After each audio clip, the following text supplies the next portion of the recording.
exposing the secret sauce in business-to-business marketing. The TAGLine Podcast is where real stories meet proven strategies. Let's elevate your business. Real strategies, real stories, real results. In the business-to-business industry, you're not selling to businesses. It's human to human. We break down what works, what doesn't, and how you can truly stand out. Transparency, credibility, growth. Get a behind-the-scenes look at what drives success in business-to-business marketing. Get ready for the next TAGLine Podcast powered by the Ably Group. Welcome back to the TAGLine Podcast. My name is Justin Starbird, and today I get to welcome, new to the show, but, a friend of the show for a long time, friend of TAG, Hiten Sonpal, the CEO of Rise Robotics. Hiten, great to see you, buddy. Justin, good to see you again. We got to end. The last time we did this, we were ending the Inspectations podcast, and now we are deep in the throes of the new TAGLine podcast. I appreciate the opportunity to have you on as we, you're our 10th guest. This is a new milestone. Well, thank you. I really like the name TAGLine. I think it's wonderful. As you know, we've talked about this. I love puns, and so I like what you're doing. I know puns are not for everyone, but TAGLine, and you nailed it on the name. Well, thank you very much. I appreciate that. It part of the changes all came as a result of, working with Rise here at TAG. We've gone through our own metamorphosis, if you will. We're celebrating 11 years this year. So as a company, but, it feels like we're always, morphing to meet the demands of our clients. And Rise has really, allowed the opportunity to meet you where you're going. They say that in order to become something you've never been, then you have to do stuff you've never done. And, I feel like together we've done quite a bit of that over the last 18 months or so. Yes, it's been wonderful to have you as a partner on that journey. We've asked all kinds of interesting things of you guys, and you stepped up and delivered. So very appreciative. Well, one of those things was a dive into crowdfunding. We talked a little bit about that in April and on the Inspectations podcast. And we were at that time talking about all this incredible stuff that was starting to happen. I don't think either one of us realized what would happen over the, since then. Here we are in October, just a few short months later, it feels like, but we're at totally different ends of the spectrum in terms of, it's really taken off. Talk a little bit about what it's been like since April when you and I really caught up here. Yeah, I mean, it's actually been amazing. We're currently at 4 million raised and still going strong, still lots of momentum. We're raising between 400 to 500K a month. That's the level of interest that's out there as people learn about Rise. They're interested in writing checks, wanting to be part of our journey, and that's exciting. On the way, we've broken some records. So when we hit 3 million, we became the #1 Reg CF campaign in the Boston area in the state of Massachusetts of all time, which was exciting. No other company in the Boston area. I thought there must be some other company here that's raised more than what we're doing in Reg CF, but no, we are #1 in the Boston area. We broke top 100 all time across all platforms for Regulation CF. We're currently at number 80 of all time, which is incredible. We didn't expect our raise to be this successful. 9,200 companies have tried to raise money using Reg CF, and to be in the top 80 is just incredible. Yeah, absolutely. To be part of it and watch this happen and see the interest from such a diverse community. Talk a little bit about, what your expectations were at the beginning. What did you really think was going to happen? Yeah, we were optimistic, and our primary reason for being optimistic was we had 1,500 followers, and you know that we had 1,500 followers because it was largely our partnership that got us those followers. You helped get the word out about Rise. You ran our podcast. You helped us get the word out in a way that resonated with people out there, and so we ended up with a really large base of followers going in. And so we felt like, okay, there are these people that are excited about Rise, and I'm sure, and we knew that many of them wanted to invest because they had told us as much. So here's an opportunity. Let's see what that level of interest is. And our target was 1.2 million because that's what you can raise without going through a significant amount of financial audit work. So you just have to do a financial review, which we were able to do quickly. We didn't know if we were going to go over 1.2, so it didn't make sense to spend money until we got close. And then we had a really solid plan. So we wanted to start with the Rise community, then work out to the WeFunder community, then reach out to all Reg CF, then engineers in general, and then keep expanding outwards. And that strategy has played out well. So I think part of the reason for the success is certainly it's unexpected. Sometimes luck favors the prepared, and we were prepared. Yeah. We saw success, I say we, because we got to be, right in the front seat with you on this campaign. At the very beginning, you got out of the gate pretty quickly. Talk a little bit about that community. You mentioned that there were people that were asking to invest previously. Why hadn't they? Why, was there just not a vehicle available? I mean, what did that community really do to help kickstart the campaign? Yeah, so for most startups that are raising money, they raise money under something called Regulation D, right? And under Regulation D, you're not really advertising your raise, and the only people that you can solicit are accredited investors.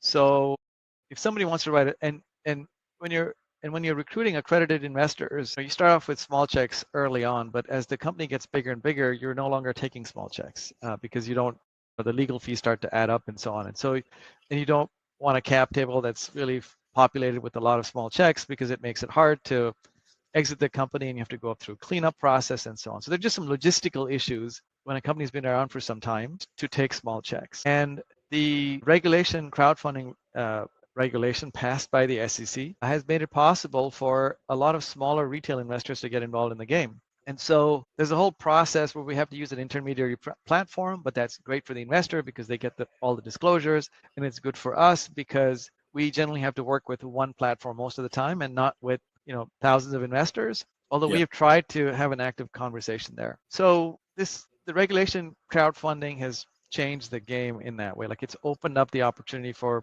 when someone says, hey, I want to invest, we can say, well, we have a vehicle, you can invest. And then in terms of really understanding their perception, we did a testing the waters campaign. So the SEC allows you to run a campaign where you're making it clear that you're just testing the waters, you're not taking any money, there's no promise of any kind, and no money will be exchanged. Folks are just expressing interest. And we ran that for several weeks, and we received $800,000 in interest. And so we thought that 1.2 million may be a stretch, but we felt like we could get there, and so we didn't aim for the full 5 because it just seemed like if we're getting 800K of interest, let's see where it goes. Yeah. And then I don't think it's just the fact that we're doing clean tech and that we're doing energy efficiency, which is valuable whether it's clean or not. It's that expert investors have also rated this deal highly, and then we continue to make progress, and our investors see the progress. So I think 20% of the investors have doubled down after their initial investment. Yeah. That's great. So thinking about that, and you built this community to begin with, you did the testing the waters campaign that had success. You opened it up and immediately saw additional investment. But then what happens, right? Like, you have a lot of these companies that they tap their community right away, and they lose momentum because there's nobody else left. They haven't figured out how to talk to their other communities or other people that would potentially be interested. How did you and the team really keep the momentum going?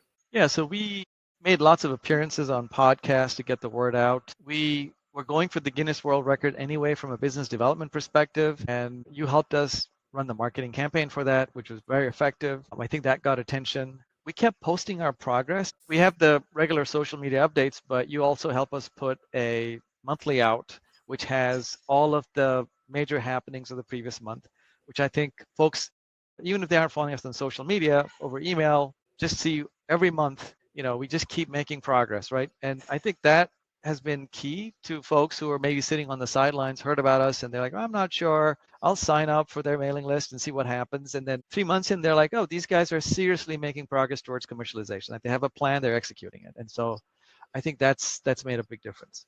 Yeah. Talk a little bit about part of the momentum that you've continued to maintain is strategic as well, where as you get up to certain thresholds, you open the cap up a little bit more.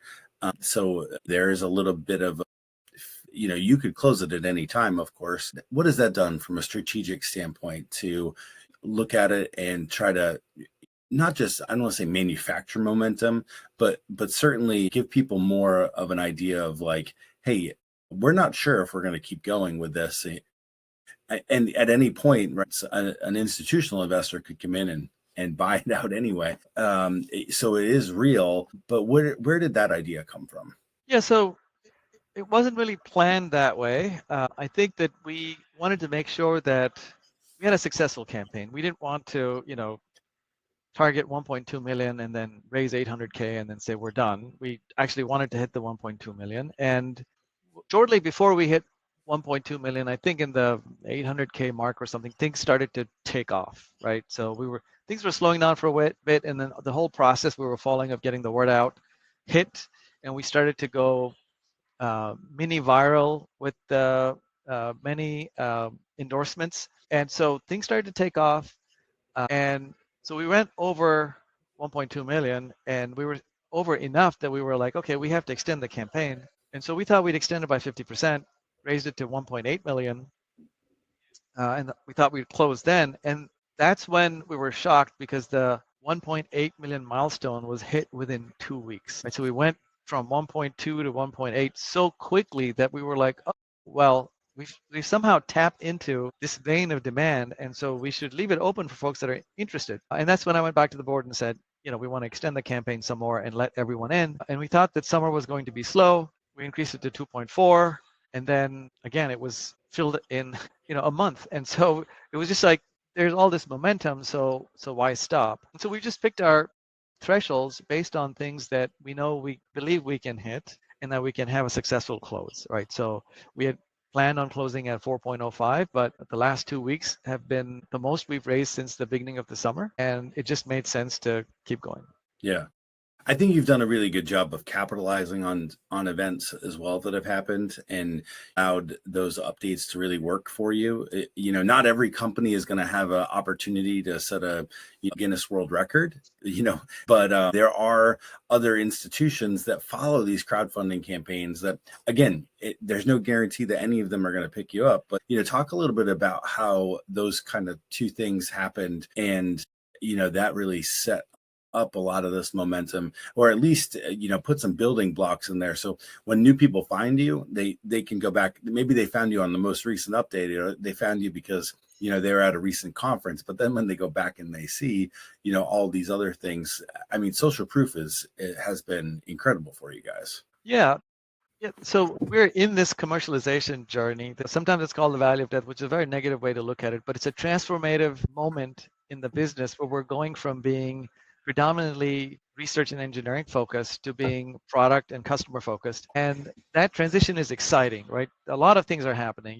The product is evolving, the team culture is evolving, the team is changing. And so we knew it was a happening moment. And in addition to what we were doing with product, we also knew that we had to get the word out. So we were going to be doing the Guinness World Record for business development. We knew that we would be doing pilots. Customers would be doing pilots with us as part of the commercialization journey, and we could share those with our followers and our investors, which I thought would just create excitement. So in some ways, the timing was right for us as well. Sometimes you can come in too early and there isn't a whole lot of progress to show, and so you can't build momentum. And other times you show up sort of fairly late and you're just sort of turning the crank. But we're actually changing as a company. Like, new things are happening that haven't happened at Rise before. And that's the part I think that we knew going in that would make the campaign interesting.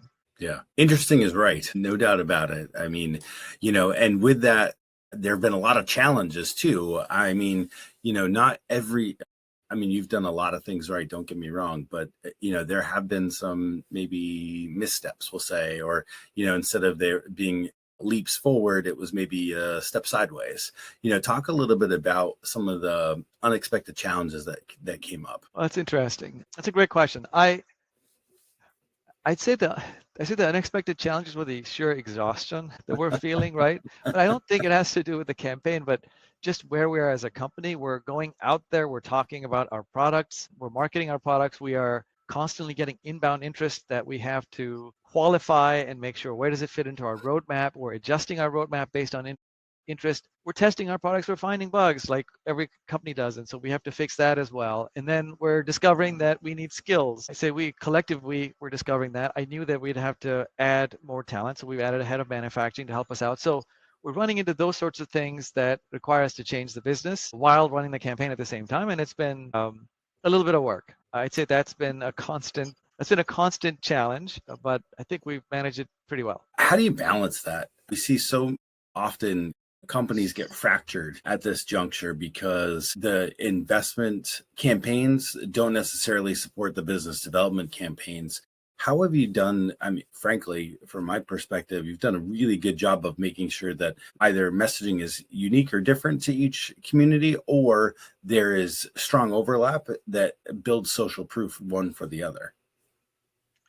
What's exciting about us is that we've got, so after joining, we went through a period of focusing the company on the most important priorities, and we are down to 3 things that we're doing, right? And so the first one is our Department of Defense contracts. They're self-funded. We continue to make progress there. We recently were notified that we're getting a $3 million extension, which I think will show up once the government shutdown is done. And so there are lots of milestones that we're hitting and progress we're making there. And then there's our liftgate business, which we're going to go to pilot soon, and we'll have an announcement here, I think, in a few weeks. And then our cylinder business, we've gone to trade shows and we've gotten a lot of customer interest, and that's also moving forward. And so part of it is that there are enough things happening in the business. There's always some update to post, and that's exciting. So you don't have to reach into the teams and say, what can we talk about this week? Like that never happens. It's more like, what are some things we can defer to later because we can't talk about all of this stuff in 1 week. It's too much. Yeah.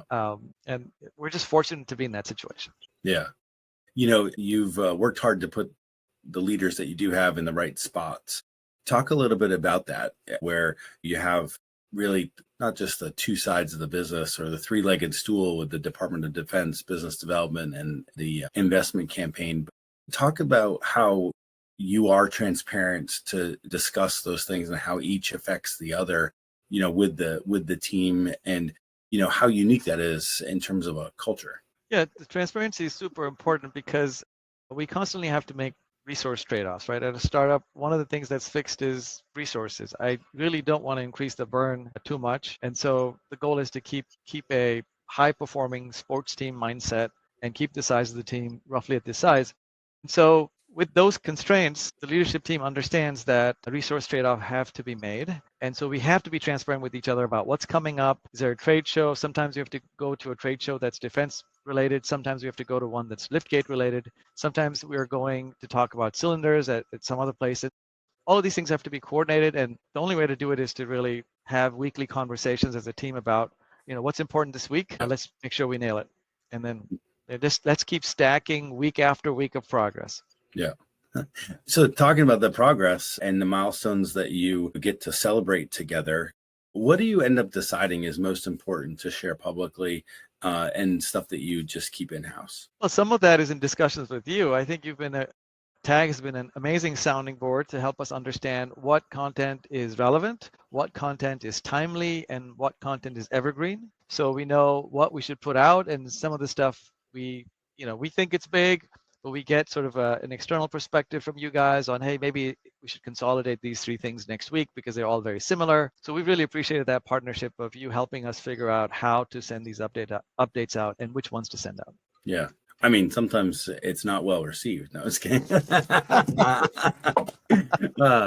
No, I think that's a good partnership, right? Yes. Yeah, we don't always have to agree. I think collaboration is about having healthy conflict, and we really appreciate the collaboration you've had.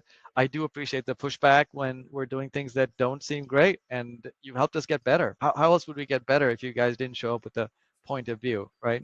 Yeah. And likewise, you hold us accountable, right? At the end of the day, as a partner, we are there to help push you as well. And if we're not doing our job, then we expect the same. And so thinking of that feedback, one of the things about this, that's different with like business development is you go to a sales call and the guy doesn't buy or sign a contract. You leave and he tells his buddy that, hey, that wasn't a very good deal, or I don't think that works.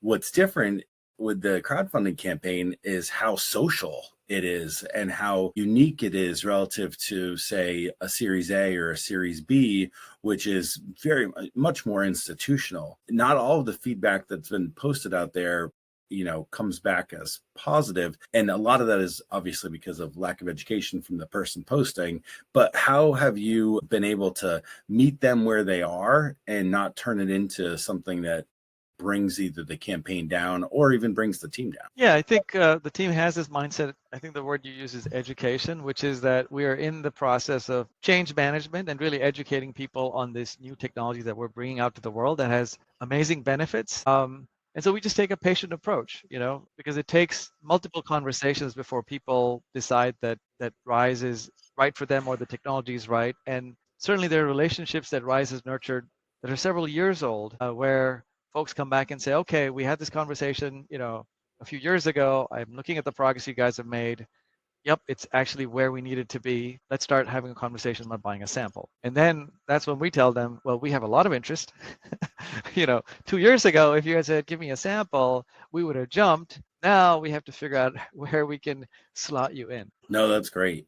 And I can certainly appreciate that. And it's been exciting to watch those opportunities come in and see them come to fruition. It's been really neat. So thinking about that and how it relates to the raise, what is next for the raise? Are you you're at 4 million now. So that means you have 1 million open, let's say in quotes, for this particular fundraise. Are you looking to do another one? Are you looking to do a Series A? What's the plan? Yeah, so you're absolutely right. We only have 1 million left to offer max in this round. We can't extend anymore, no matter how much demand and how much interest there is. We have to open up another round, and that next round is going to be at a higher price. We have to figure out whether it's going to be an institutional round or we're going to do another Reg CF or a Regulation A campaign, which would be like a mini IPO.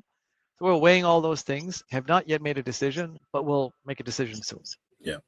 Taking a step back for just a second and thinking about the funding that has come in, clearly it's led to some of the development of the commercialization of the products, bringing on talent. Really, what else have you been able to use the funding on that you didn't expect to have this much success initially? So, not that you're spending frivolously, but certainly you're being able to move quicker. Yeah. So what's interesting is it's not just the funding, but it's also the investors. The investors have helped out in a big way. I've had over 50 investor calls now with some of our biggest investors, reached out to them for advice, and they've been incredibly helpful. They've connected me to other investors. And what's energizing is they show up at our events when we are selling our tech. So we are at trade shows and we have investors come up to us and say, I invested in your campaign. And it's so exciting, to have someone who believes in us right there. It's like energizing, right? Even I was recently at this conference, Robo Business, and I was on a panel talking about actuators. I didn't realize this, but after I was done, there was a person in the audience that was an investor, came up to me and said, hey, I'm an investor. We spoke for a little bit, asked him if he had any thoughts and perspectives. Turns out he was in marketing. And so then I reached out to him and said, hey, what do you think? And he had a few things that he suggested that I should do. And we're always getting that feedback from investors, which is exciting because it helps me get an external perspective, and you sort of get the wisdom of crowds effect where, if 6 people are telling you something, even if they aren't experts, in this particular case, I was speaking to an expert, but if 6 people are telling me something, and even if they're not experts specifically with hydraulics or our technology, that feedback is important. So I do consider it. And then on the funding side, we're low in the S curve, right? So we're at the part where we can go a lot faster with a little bit more money. So we're still evaluating our options in terms of how fast we want to go. The funding has helped us accelerate product development. It's helped us accelerate business development, primarily around customer qualification. And it's also helped us be more responsive in pilots because we have more staff. And so when customer feedback comes in, we're able to jump on it. And a successful pilot is the first step to a successful sale. Yeah, absolutely. All right. So, talk about what's next. What's on the horizon? You've got a couple of milestones coming up, but what's the next 6 to 12 months look like for you? Yeah. So over the next 12 months, we'll be primarily executing our $3 million contract, which we expect to get awarded as soon as the government shutdown is done. And that's going to take up a fair chunk of our time. And that's on the defense side. And then on the commercial side, we're targeting 3.2 million in commercial revenues. Like that's a goal that we know that we can hit. We're trying to exceed that, but that's sort of a commercial target. So between the two of them, I think we'll be in a good place because we'll get some revenues from the contracts, commercial revenues, and it's it's the first step in a 5-step process to get to being a unicorn. That's ambitious and exciting all at the same time. Hiten, as always, it's so great to have you on to talk about the progress that you made, the partnership that we have, and just to hear about the excitement that seems to follow Rise everywhere you go. Justin, thank you for having me on the podcast. And a lot of that excitement that follows Rise wherever we go is because of you. So we appreciate your help. It's not me, it's the team, the tag team. Talking about puns, but they are, we have the tag bag, we have the parking lot, we have all kinds of things that we try to keep in line. So it's really wonderful working with you. Appreciate the partnership, and as always, looking forward to all the success to come. Thank you. And just CEO to CEO, right? Yeah, we're not successful without our teams. Like I didn't mention this, but I'm just so thrilled I walked into a good situation. The 4 founders of the company are still at the company. They have various roles. They're very passionate. They want to get things done. They work like, their life. This is their life's work. And so you can see that, and that's exciting and it's energizing. And then assemble around them. I've brought on board a couple of folks that I knew from iRobot, and so I already know what they can do, and they know how to work with me, and so that's been positive. And so we've kind of meshed together, and it's amazing to watch a team come together. I hope someday to be kind of at the same level of execution that your team is at, but we'll get there. I don't know. We strive to do well every day, do better than the day before. And I'm so fortunate to have people that have not just grown up in the business, but also, to a degree, there's not a lot of bad habits. They didn't come from spots where, I didn't take them from somewhere else. So they've been able to really dig into our clients. I always thought, this is a funny story. I always talk about how emotional we get with our clients because, we take it so personal, meaning your success, and, feel like we're a part of it and driving it. There are ideas that come up or the execution, and you can only, this, you can only tell your customers so much, and they've got to actually do it, right? They've got to, and if they do or they don't, you've gotten them as far as you can. And I have to remind them of that sometimes because we all become so emotionally invested in this because, especially with Rise, we've seen it come up in such a unique way. When we got started, it was still very much an R&D company, hadn't quite got the commercialization, and a couple of false starts here and there. A change in leadership, but to your point, all 4 founders are still involved and still very close to all of the action. That is, it is something to behold. So seeing that, we try to uphold that same level of not just professionalism, but execution in the work as if it was our own. So, sometimes I've got to tell them to, remember that we're still, we have to do what you say at the end of the day. Well, hopefully this relationship stays collaborative going forward as it's been up until this point. So thank you very much again for having me on the podcast. Yeah, likewise. Thanks for coming, buddy. I appreciate it. On behalf of my guest today, Hiten Sonpal, the CEO of Rise Robotics, you've been listening to the TAGLine Podcast.